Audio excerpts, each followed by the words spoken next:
vous écoute. C'est Shirley. Je la supporte plus depuis qu'elle fait une cuisine dégueulasse, épicée. J'en ai mal au ventre. Hein. Mais enfin, Gédéon, j'ai toujours fait cette cuisine comme ça. C'est mes racines. C'est le chili con carne sans épices. Ça vaut vraiment pas la peine. Oui, je t'ai importé des States, mais c'est pas avec les épices, en tout cas. Mais enfin, c'est ma culture.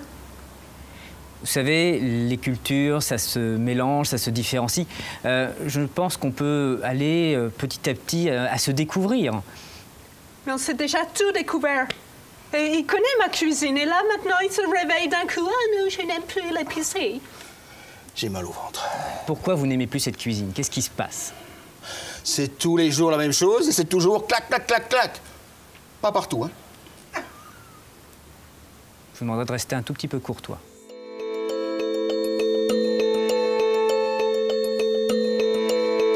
Nous sommes des facilitateurs de communication, des passeurs de sens. C'est un lieu où on prend le temps pour écouter et pour permettre, avant ça, bien entendu, aux personnes de s'exprimer par rapport aux problèmes qu'ils rencontrent. La médiation porte sur la relation et souvent, quand il y a un conflit entre des personnes, l'origine du conflit, c'est une mauvaise compréhension des attitudes ou des propos de l'autre. Donc, la médiation permet d'avoir un regard extérieur sur la relation et je vais dire d'une manière un petit peu systémique. Le principe de la systémique étant qu'on ne cherche pas à trouver chez une personne l'origine du problème, mais plutôt dans la logique de la relation qui existe entre cette personne et celle avec laquelle ou lesquelles elle est en conflit. Les personnes qui viennent nous consulter viennent rarement avec une demande de médiation. Viennent rarement en disant ben voilà, j'ai envie de m'engager dans une médiation, d'inviter mon voisin, de discuter avec lui, etc.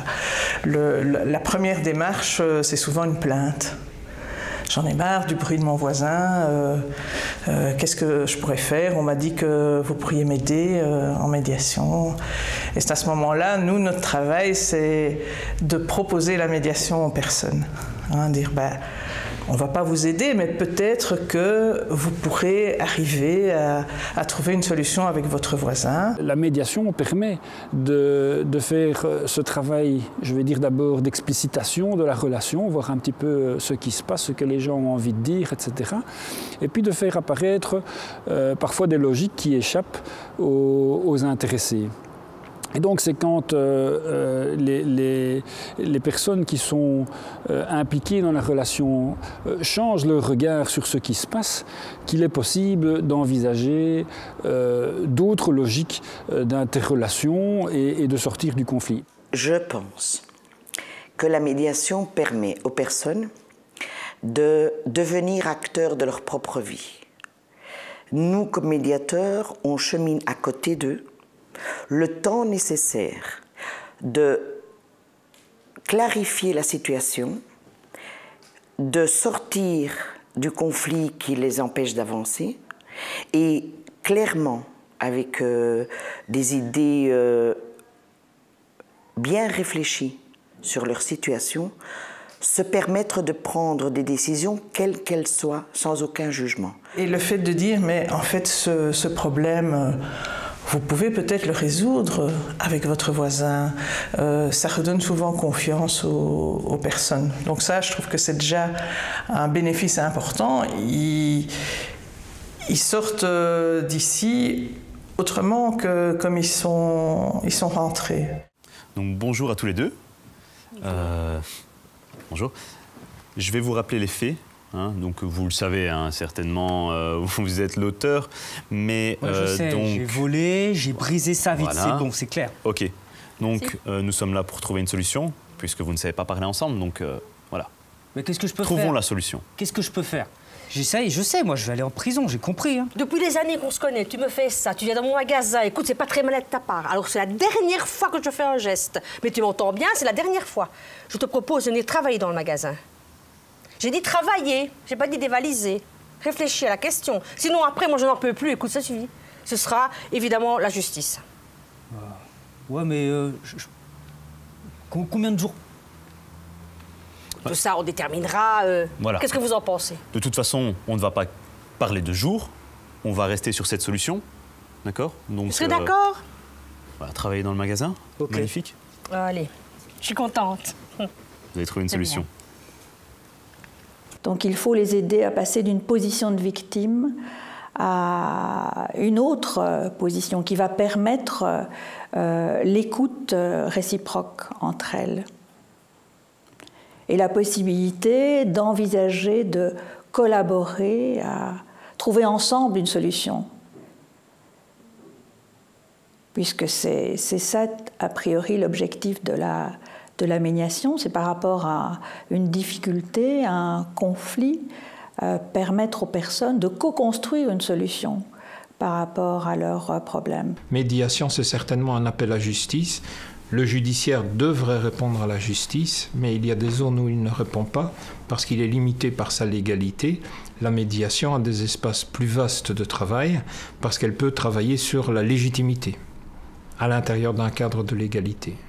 C'est vraiment un espace où les gens doivent réapprendre à se faire confiance et à parler, bien entendu, mais pour essentiellement améliorer leur situation. Ce qui ne veut pas dire que dans un certain nombre de ces situations, on ne parvienne pas précisément à amener les personnes à construire, on ne parvienne pas à les amener à aboutir à un accord, mais dans la majorité des cas, dans toutes ces situations conflictuelles, dans le voisinage, dans le familial, ce que l'on parvient à faire dans le meilleur des cas, c'est apaiser les esprits. Quand les gens se sentent vraiment écoutés, surtout reconnus dans leurs souffrances, dans leurs difficultés et leurs besoins et intérêts, alors c'est beaucoup plus facile de trouver des pistes de solutions, des alternatives et de trouver un accord. Donc c'est là l'importance du métier de médiateur. Donc, tout en sachant qu'il y a une procédure judiciaire par rapport à cette affaire, monsieur et madame ont quand même le souhait de comprendre l'erreur médicale qui a induit au décès de leur fils. Pouvez-vous vous expliquer, docteur, par rapport à ça? Écoutez, l'hôpital a malheureusement peut-être failli un peu à sa tâche. Enfin, quand je dis un peu, je m'excuse de la vulgarité du mot. Et tout ce que nous pouvons vous dire, c'est que nous essayons dès à présent de remédier au problème. Monsieur et madame, qu'est-ce qui pourra vous aider à faire au mieux votre deuil? Nous avons déjà, nous sommes loin dans notre processus de deuil, mais ce que nous souhaiterions aussi, c'est que ça ne se reproduise plus pour d'autres parents et que d'autres enfants ne meurent pas. C'est pour ça que nous allons vous associer à la nouvelle procédure. Si nous le voulons. Si vous le voulez bien. Un médiateur, qu'est-ce qu'il fait principalement? C'est un facilitateur. Donc, bien souvent, lorsqu'il y a un problème entre un patient et un praticien, c'est parfois par manque de compréhension, un manque d'information.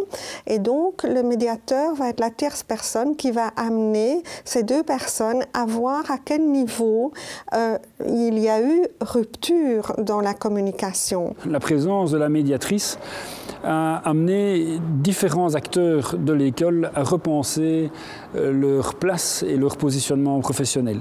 Et pas que les enseignants. Ça, ce fut d'ailleurs une surprise pour moi en tant que directeur, mais en particulier les éducateurs, l'assistante sociale et les intervenants du CPMS. Les éducateurs craignaient, pour ce qui les concerne, que la médiatrice les prive d'une certaine manière de la relation de confiance qu'ils peuvent établir avec les élèves. Et donc il a fallu préciser le rôle de chacun dans différentes réunions de concertation. L'assistante sociale, elle craignait non seulement que la relation de confiance soit aussi un petit peu bousculée, mais qu'éventuellement la médiatrice n'intervienne sur des dossiers qu'elle gère.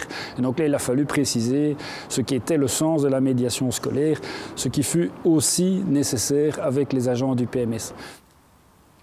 Enfin, qu'est-ce qui se passe? Je Je vous reconnais pas. Mais vas-y, dis-lui. Mais l'année passée, ça se passait très bien. Il n'y avait pas cette tension entre nous. Ah non, l'année passée, il n'y avait peut-être pas le même comptage de bulletins. La 6e, ça va être tranquille, tchic-tchac. Non.